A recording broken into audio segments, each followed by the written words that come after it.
Jadi sebenarnya ini cuma tiga, tapi ini yang bisa merusak ekonomi Indonesia, yang bisa merusak mental aparat kita, dan bisa merusak bangsa kita.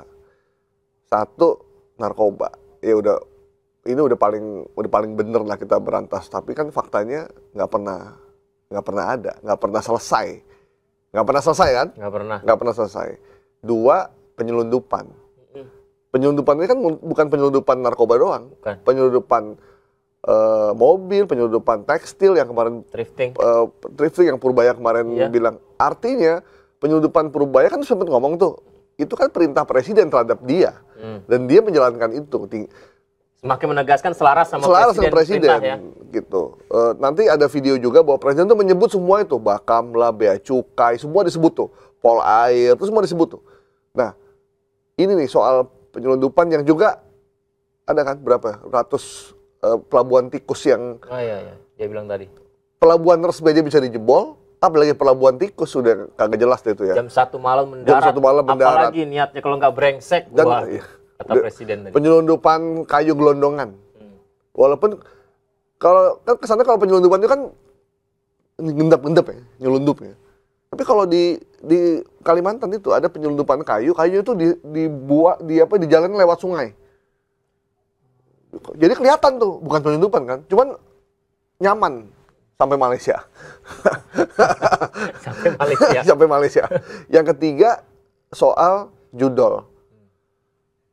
Ada pejabat kemarin kan ngomong judol itu sulit diberantas karena memang peminatnya banyak. Itu kan aneh kan kalau ada orang ngomong begitu ya. Jadi memang judol pun nggak bisa diberantas. Ada yang bisa berantas judol? Ada nggak? Nggak tahu saya. Nggak ada. Harusnya sih ada, harusnya. Ini saya buktiin ya.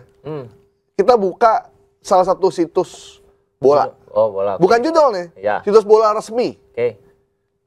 Kita buka situs bola resmi, ada aplikasinya. Legal. Ini tuh. Ternyata ada tuh. Di bawahnya. S. Iya ya. Ya sering. S ini, bet ini, bot itu.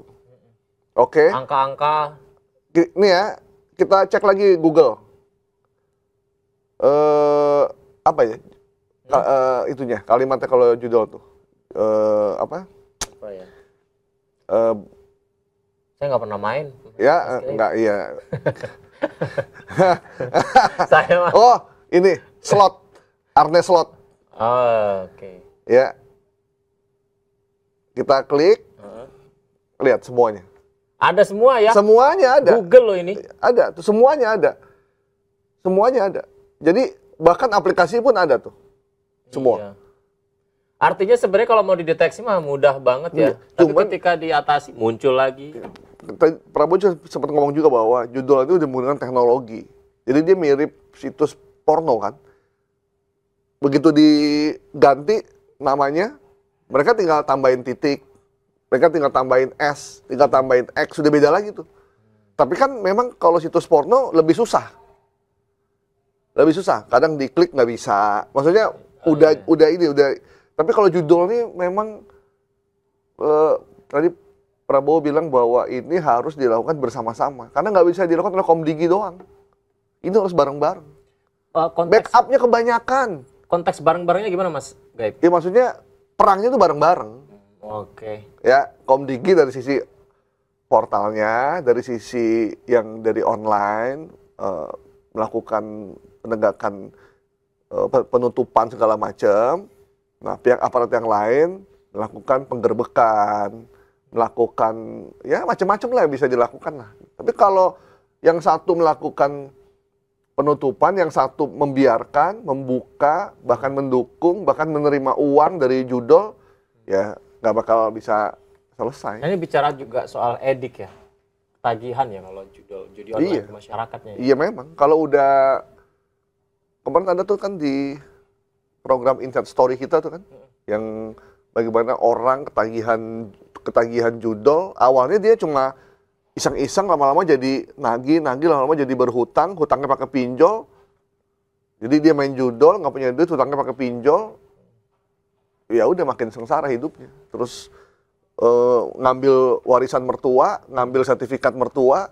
Wah, udah repot. Nah, ini kan kalau dibiarkan kan jadi merusak sendi-sendi berbangsa dan bermasyarakat ini. Nah, tinggal kita mau apa enggak. Tapi nominal, ya bukan potensi ya, tapi dari judul sendiri tuh, gila itu gede banget ya uangnya ya. Iya, gede banget. Makanya, kenapa judul itu sulit diberantas, Yud? Karena duit itu kegedean. Nyiramnya itu kebanyakan. Duit itu gede banget.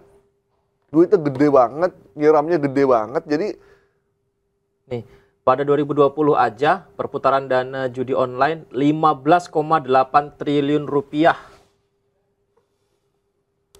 Ratusan triliun rupiah di tahun 2024. ya udah ratusan triliun. 2025, 1.200 triliun rupiah. Ya.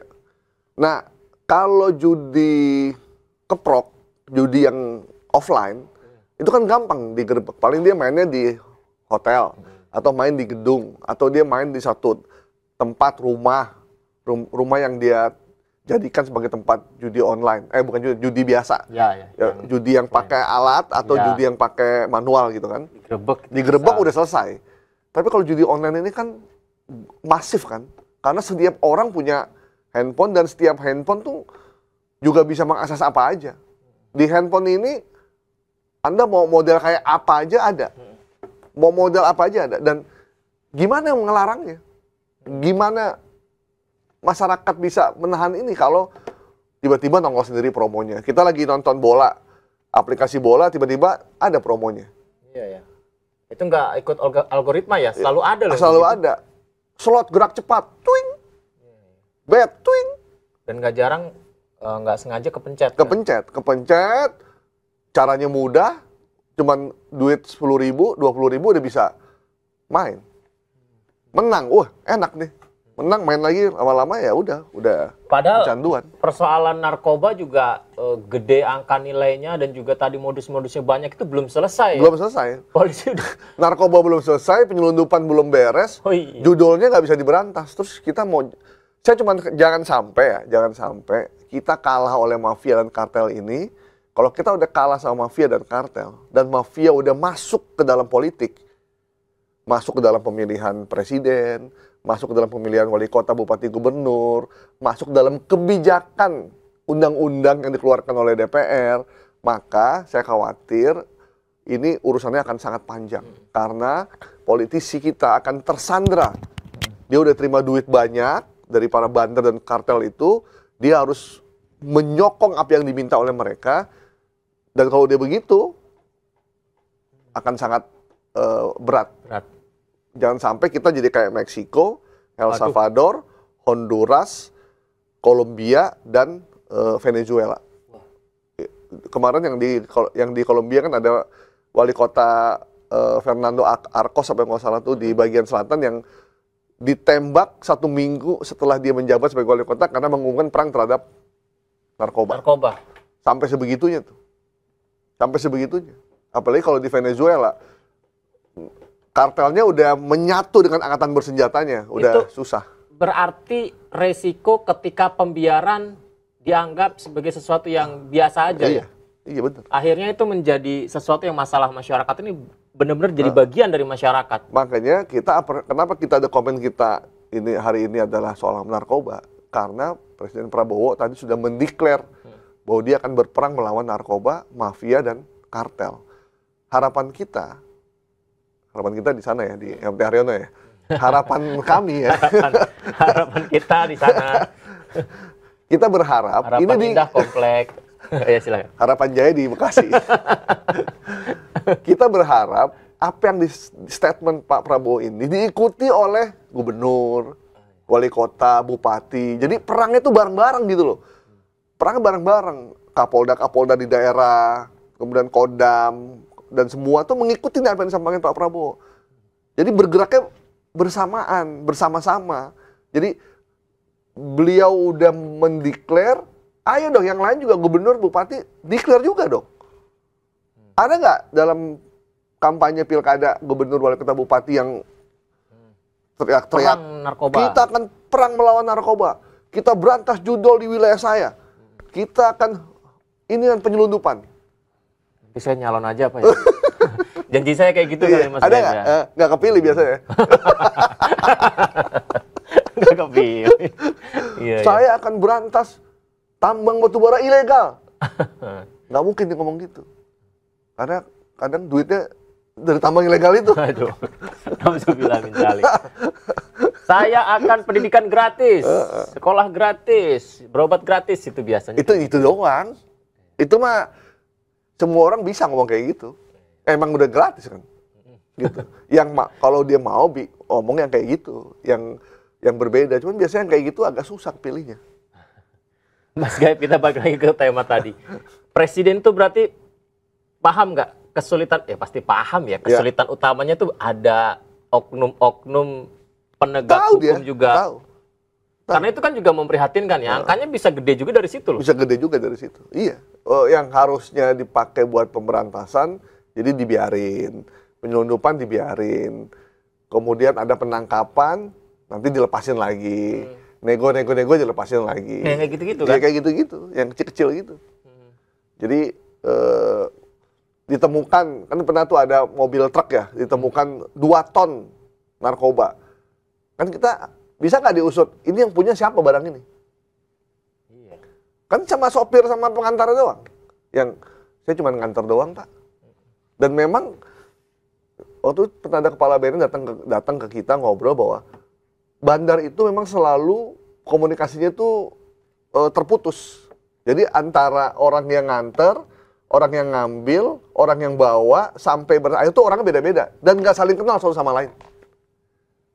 Nggak saling kenal. Jadi begitu ditangkap, siapa yang nggak tahu kita. Kita cuma pakai. Berarti saat ujungnya ini yang ditangkap, ketika ditanya muaranya di mana, Nggak tahu dia mereka. nih. Ini mereka nggak akan tahu sebenarnya dia nganter kemana ini. Yang nganter tuh cuma di satu tempat, nanti di situ ditinggal atau ketemu orang lagi, kita dibawa lagi.